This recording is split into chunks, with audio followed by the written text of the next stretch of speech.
Please, don't ask me where I came from." The woman stood in my doorway like a ghost made flesh. Rain poured down her face, mixing with what might have been tears. Her dress was torn at the sleeve. Her hands shook like autumn leaves. Lightning split the sky behind her, and in that brilliant flash, I saw something in her eyes that made my chest go tight. Fear. Real, bone-deep terror. But there was something else too, something that looked like shame. "Ma'am," I said, stepping back from the door. "You better come inside before you catch your death." She hesitated. Just for a heartbeat. Her eyes darted past me, scanning the small cabin like she was checking for traps. Then another crack of thunder sent her stumbling through my doorway. I was Tom Miller, 32 years old. Lived alone on a small ranch outside Clearwater Township. Kept to myself mostly. Didn't ask questions, didn't tell stories, didn't get involved in other folks' business. But this woman, she looked like she was running from hell itself. And maybe she was. "There's coffee," I offered, closing the door against the storm. "Still warm from supper, and I can get the fire built back up." She wrapped her arms around herself, dripping rainwater onto my wooden floor. "I don't have money to pay you." Didn't ask for any. That seemed to surprise her. She studied my face in the dim lamplight. Whatever she saw there must have satisfied her because she gave a single careful nod. "Thank you," she whispered. I busied myself with the coffee pot, gave her space to breathe and think. The storm raged outside my windows, rattling the glass. But inside, a different kind of tension stretched between us. She stood by the window watching the darkness like something might come crawling out of it any second. Something with teeth and bad intentions. "You got a name?" I asked quietly, not looking at her. Another pause. Longer this time. "Charlotte. Most people call me Lottie." "Well, Miss Lottie, you're safe here. Storm should pass by morning." She turned then and I got my first good look at her in proper light. Her eyes were green as spring grass after rain, pretty even streaked with exhaustion and fear. Auburn hair hung in damp tangles around her shoulders. She couldn't have been more than 25. "How do you know I'm not married?" she asked. "No ring, and the way you keep flinching every time the wind sounds like hoofbeats." She went very still. "You heard hoofbeats earlier?" "No, ma'am, just the wind and rain, just the storm." But we both knew I was lying. We both knew something else was out there in the darkness. I handed her the coffee mug. Our fingers brushed for just a second. Hers were ice cold despite the warm night. "When's the last time you ate something?" I honestly don't remember." That settled it. I pulled out yesterday's bread and some cold beef from the cupboard, set it all on the table. "Eat." She fell on that food like she hadn't seen a meal in a week. Probably hadn't. Whatever she was running from, it had been chasing her hard and fast, hard enough that she'd forgotten to take care of herself.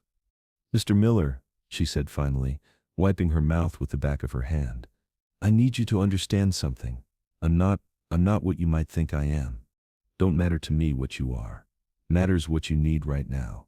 What if I told you I was dangerous? What if I said that helping me could get you killed?" I studied this slip of a woman sitting at my kitchen table. She couldn't weigh more than a newborn calf soaking wet. But those green eyes, they'd seen things. Done things, maybe. Still didn't change what was right. "Then I guess I'll die helping someone who needed it." Something broke in her face then, just cracked wide open like an egg. She pressed her hand to her mouth and her shoulders started shaking. "Hey now," I said softly, reaching across the table. "You're safe. Whatever happened, you're safe now." "No," she whispered through her fingers. "I'm not safe. Haven't been safe in months. And now I've put you in danger too." The rain kept falling against the windows. Thunder rolled overhead like God's own anger, and I made a decision that would change both our lives forever. "You can stay here as long as you need," I told her. "No questions asked, no demands made, just stay." She looked up at me then, tears still wet on her cheeks. "You don't understand what you're offering." "Maybe not, but I'm offering it anyway." But what I didn't know was that those questions I wasn't asking would find us anyway, and when they did, they'd bring blood and bullets with them.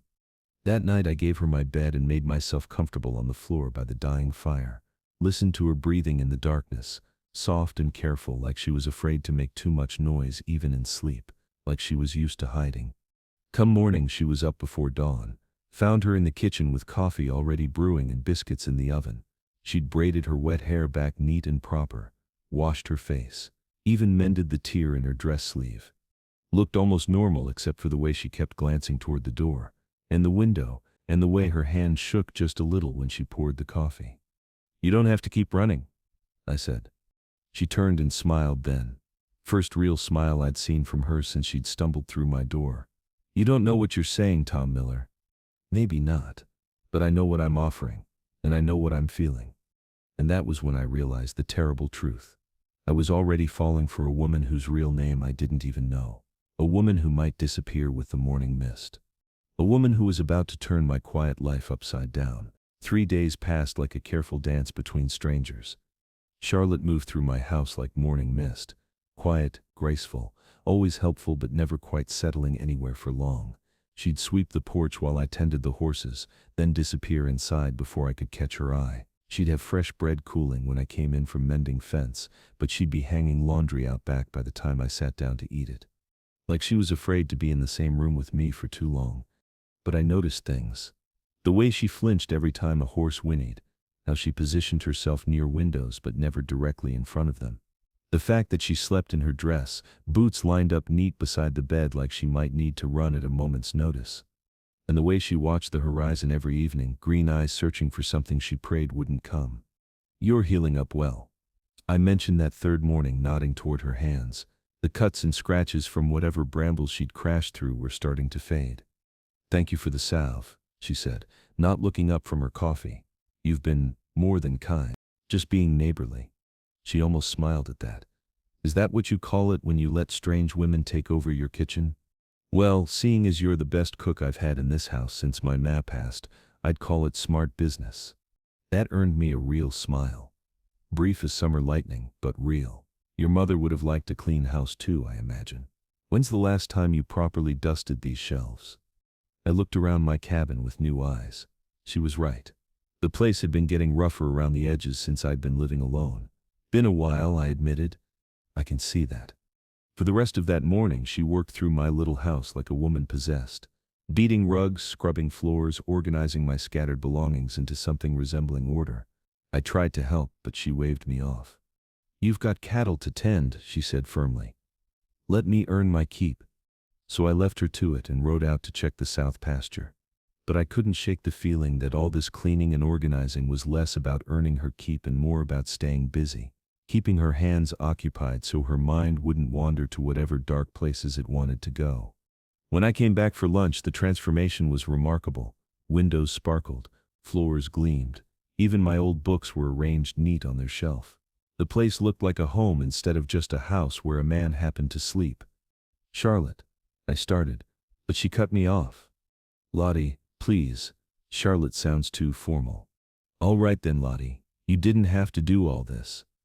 Yes, I did. The way she said it made me think she was talking about more than housework.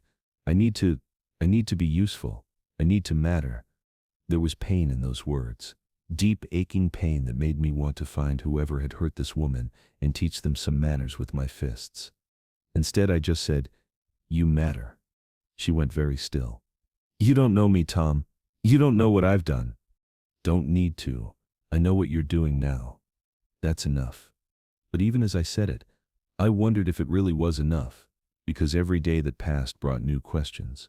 Like why she never mentioned family or friends, why she had no possessions except the clothes on her back, why her hands showed calluses from hard work, but her speech carried the cadence of someone who'd been educated, and why she never ever said where she'd come from.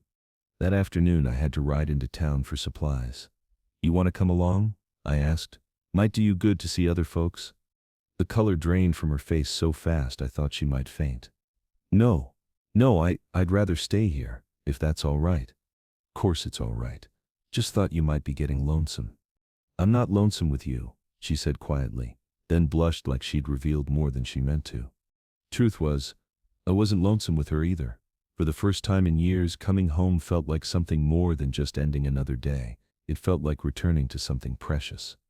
But Clearwater Township had other ideas about precious things. "That woman staying with you," said Jake Patterson, the store owner, while he tallied up my order. "Where'd you say she was from?" "Didn't say." "Why?" "Just curious." Don't get many newcomers through here, especially not traveling alone.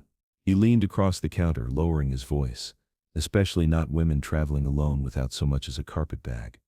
I kept my expression neutral, but inside, warning bells started ringing. Maybe she lost her belongings. Storm was pretty fierce that night. Maybe. Jake's tone suggested he thought maybe wasn't good enough.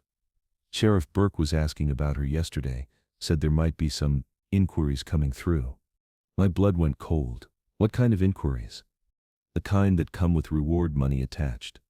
I paid for my supplies and loaded them into the wagon with hands that wanted to shake. Reward money meant wanted posters.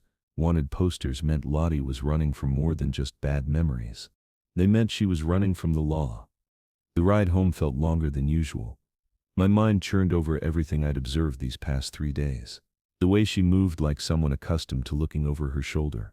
The careful way she answered questions without really answering them. The fear that lived behind her green eyes like a caged animal. And now I knew why. But when I pulled into my yard and saw her waiting on the porch, worry creasing her features because I was later than usual, none of that seemed to matter. Whatever she'd done, whoever she'd been before, she was different now, better now. She was healing, same as those cuts on her hands. "Everything all right in town?" she asked as I unhitched the horses.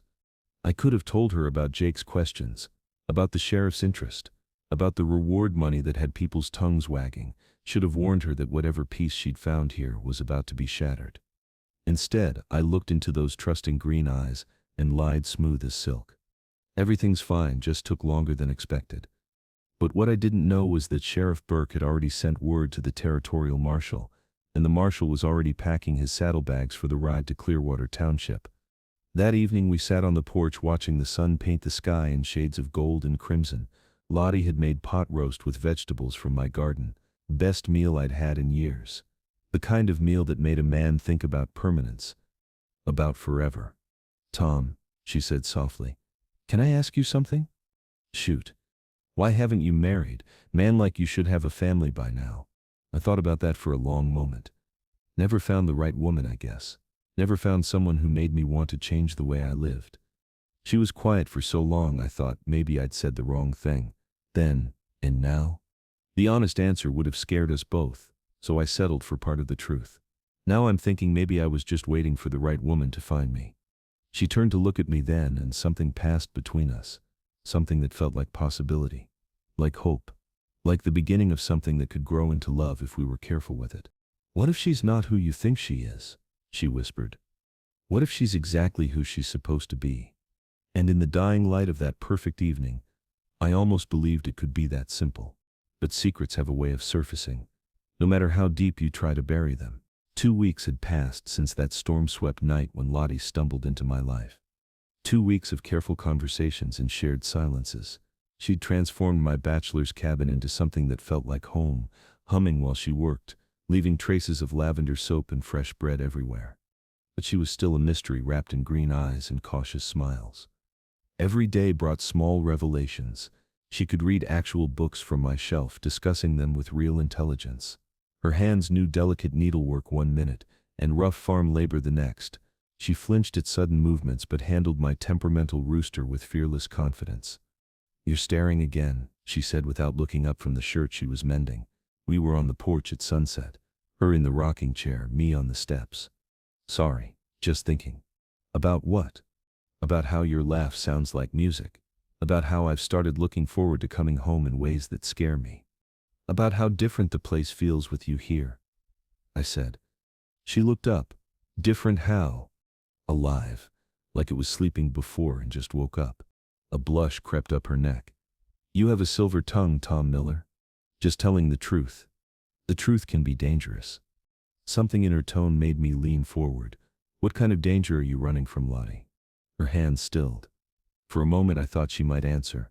Then she folded the shirt, stood up and walked inside without a word. But I'd seen the fear flicker across her face. Sharp and immediate. The next morning brought trouble to Clearwater Township. I was getting supplies when I overheard the conversation at Patterson's store. 2 men in dust-covered clothes, asking questions about newcomers. About women traveling alone. Offering a reward, one was saying to Jake. $50 for information about a woman named Charlotte Reed, Auburn hair, green eyes, well-spoken, might be going by another name. My blood turned to ice. That's a lot of money, Jake replied. What's she wanted for? Theft, among other things. She's dangerous, Patterson. Don't let that pretty face fool you. I slipped out before they could spot me. Charlotte Reed. Lottie had never given me a last name, but now I knew why. She wasn't just running from something, she was running from someone with enough money to put bounty hunters on her trail. The ride home felt endless. Every shadow might hide watchers. By the time I reached my ranch, my shirt was soaked with sweat. I found Lottie in the garden, kneeling between bean rows, skirts spread around her like flower petals. The sight made my chest tight with something that might have been love or terror. How was town? She asked, not looking up. I should have warned her. Instead, I found myself kneeling beside her in the dirt. Fine, Jake sends his regards. We worked in comfortable silence, her pulling weeds while I checked irrigation channels. Here in the garden it was easy to forget about bounty hunters and rewards. Tom, she said suddenly, do you ever think about the future? What kind of future? The kind where you're not alone anymore, where you have someone to share your days with. My hands stilled. I think about it more lately than I used to. What changed? I wanted to say, everything changed when you walked into my life. Guess I'm getting older, starting to see the appeal of companionship. Just companionship? There was hope in her voice, or fear of rejection. Maybe more than companionship. With the right person. She reached across the space and covered my hand with hers. Her fingers were cool and gentle. What if that person came with complications? What if she had a past that could bring trouble to your door? My heart hammered, because now I knew we weren't talking hypothetically. Then I guess I'd have to decide if she was worth the trouble. And if she was. I turned my hand over and laced our fingers together. Then I'd face whatever came, together. Tears gathered in her eyes. You don't know what you're saying. I know exactly what I'm saying. Some things are worth fighting for. Even if the fight could cost you everything. Especially then. She pulled free and stood abruptly. I should start lunch. And the moment was over. She walked back with quick, nervous steps, leaving me with more questions than answers. But what I didn't know was that one of those bounty hunters had spotted my ranch from the ridgeline, and he was making notes about the auburn-haired woman in my garden. That afternoon, I decided to test the waters.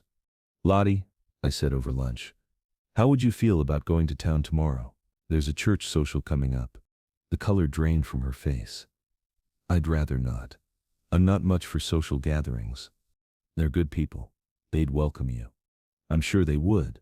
But I'm happy here, with you, just the two of us. The way she said it made my heart race. But it also confirmed what I'd suspected. She wasn't shy, she was hiding. Town meant exposure, meant questions she couldn't answer. All right, no town, just us. The relief that flooded her features was answer enough. That evening we sat watching the sunset. She'd made apple pie and cinnamon scented the air. Everything should have felt perfect. Instead, I couldn't shake the image of those men asking about Charlotte Reed. Lottie, I said carefully, if you were ever in trouble, real trouble, you'd tell me, wouldn't you? She went still. What kind of trouble? Any kind, where you might need help, or protection. Why are you asking? Because bounty hunters are looking for you. Because someone wants you back badly enough to put a price on your head. Just want you to know you can trust me. Whatever you've done, it doesn't change how I feel about you.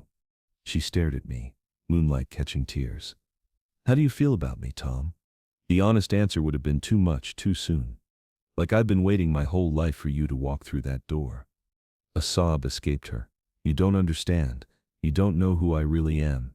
Then tell me. I can't. Why not? Because if I do, you'll look at me differently. And I couldn't bear that. I reached for her hand. Try me. For a moment I thought she might trust me with her secret. Then a coyote howled in the distance, and she jerked like she'd been shot. It's late. I should get some sleep. Lottie. Good night, Tom. She disappeared inside, leaving me with night sounds and the growing certainty that our peace was about to shatter. Because I could feel it in the air like electricity before a storm. Something was coming, something that would test every promise I'd made. And when it arrived, I prayed I'd be strong enough to keep my word to a woman whose real name might not even be the one she'd given me. But what I didn't know was that Charlotte Reed had already made her decision. She was planning to disappear before dawn, to vanish back into the night. Because she loved me too much to let her past destroy my future. The only problem was, the bounty hunters had found us, and they had no intention of letting their prize slip away again. I woke to the sound of horses. 3 riders moving slow and careful through the pre-dawn darkness. My hand found the rifle beside my bed before my mind fully caught up. Beside me, Lottie stirred in her sleep. We'd been sharing the bed for a week now, nothing improper, just the comfort of not being alone. But comfort was about to become a luxury we couldn't afford. "Lottie," I whispered, shaking her gently. "Wake up, we got company." Her eyes snapped open, instantly alert. No grogginess, no confusion, just the sharp awareness of someone who'd learned to wake ready for danger. "How many?" she asked quietly. 3, maybe the same ones from town. She was already moving, pulling on her boots with practiced efficiency. "Tom, I need to tell you something. About who I really am. Later, right now we need to." The front door exploded inward. 3 men filled my doorway, guns drawn. The leader was tall and lean, with cold eyes and a badge that caught the lamplight. Behind him stood the 2 bounty hunters I'd seen in town. "Charlotte Reed," the leader said, his voice flat as hammered steel, "also known as Charlotte Whitman, also known as Mrs. Marcus Blackwood of Denver." Beside me Lottie went rigid. "My name is Lottie Miller." "Is it now?" The man smiled without warmth. "I'm Marshall Kane. I have a warrant for your arrest. Theft, fraud, and conspiracy to murder." "Murder." The word hit like a physical blow. "That's a lie," I said, stepping between them and Lottie. "Is it, Mr. Miller? Did your wife tell you about the poison she put in her husband's coffee? About how she waited for him to die before cleaning out his safe?" "I didn't poison anyone," Lottie said, but her voice shook. "No? Then why did Marcus Blackwood collapse 3 hours after breakfast? Why did the doctor find arsenic in his system?" I felt the world tilt sideways. Arsenic, poison, murder. These weren't the words that belonged to the gentle woman who tended my garden. "He's not dead," Lottie whispered. Kane's smile grew wider. "No, but he nearly was. And when he recovered he had quite a story to tell, about his faithless wife and her lover, about the plan to kill him for his fortune." "What lover?" I demanded. "James Morrison, Blackwood's business partner. The man who helped plan the whole thing." Lottie's face had gone white as snow. "James said, he said Marcus was already dead. He said we could be together now." The pieces were falling into place, painting a picture I didn't want to see, but I had to ask. "Did you take the money, Lottie?" She closed her eyes. "Yes." "How much?" $5,000. A fortune, enough money to buy a new life anywhere in the territories. Enough to make powerful men send marshals and bounty hunters across half the country. "But I didn't know about the poison," she continued desperately. "James said Marcus had died of a heart attack, said the money was rightfully mine as his widow. I only found out the truth when I overheard James talking to another man about making it look like I was the one who'd done it." "So you ran," Kane said. "So I ran, with James's men chasing me, trying to silence me before I could tell anyone what really happened. I stared at this woman I'd fallen in love with, this stranger wearing a familiar face. Why didn't you tell me?" "Because I was a coward. Because I knew you'd look at me exactly the way you're looking at me right now." And she was right. I was looking at her like she was someone I'd never seen before, because maybe she was. "The money," Kane said. "Where is it?" "Gone. I used it to survive these past months." "All of it?" Lottie hesitated, just for a second. "But it was enough." "There's still some left," I said. It wasn't a question. She nodded miserably. "About 2,000, hidden in the root cellar." Kane gestured to one of his men. "Go get it. Then we'll discuss what happens next." "What do you mean?" I asked. "Well, Mr. Miller, seems to me you've been harboring a fugitive. Aiding and abetting. That's a serious crime." My blood ran cold. I didn't know. Didn't know what? That she was married? That she was running from the law? That she had stolen money hidden on your property? He was right, and we both knew it. I'd asked no questions, demanded no answers. In the eyes of the law, that made me complicit. "However," Kane continued, "I'm prepared to be reasonable. Mr. Blackwood wants his wife back more than he wants revenge. Turn her over peacefully, along with what's left of his money, and we'll call it even. And if I refuse? Then I arrest you both. She hangs for attempted murder. You spend 10 years in territorial prison. Your choice. The silence stretched between us like a rope pulled taut. Outside, dawn was breaking over the mountains, painting the sky in shades of gold and pink. It should have been beautiful. Instead, it felt like watching the world end. Tom, Lottie said softly. I'm sorry for all of it, for the lies, for the danger, for making you care about someone who doesn't deserve it. I looked at her then. Really looked. Past the fear in her green eyes, past the shame bowing her shoulders. Looked for the woman who'd mended my shirts and tended my garden, who'd made my house feel like home. She was still there. Frightened and flawed, but still there. Tell me one thing, I said. Do you love me? The real answer, not what you think I want to hear. Tears spilled down her cheeks. More than my own life. Then that's all I need to know. I turned to Kane. The money's in the root cellar, like she said. Take it and go. And the woman? The woman stays with her husband. Kane's eyebrows shot up. Husband? We were married 3 days ago by Reverend Patterson. Got the certificate right here. I pulled out the marriage license we'd gotten in town. Legitimate and legal. Mrs. Miller is under my protection now. That marriage isn't valid. She's already married to Marcus Blackwood. Is she? According to her, Blackwood was supposed to be dead. A woman can't be married to a dead man. Soon as she heard the truth, she dissolved that marriage and entered into a new one. It was thin legal ground, and we all knew it. But Kane was thinking it over, calculating odds and consequences. Blackwood won't accept this, he said finally. Then Blackwood can take it up with a territorial judge. Until then, my wife isn't going anywhere. Kane's hand moved to his gun. I could just shoot you and take her anyway.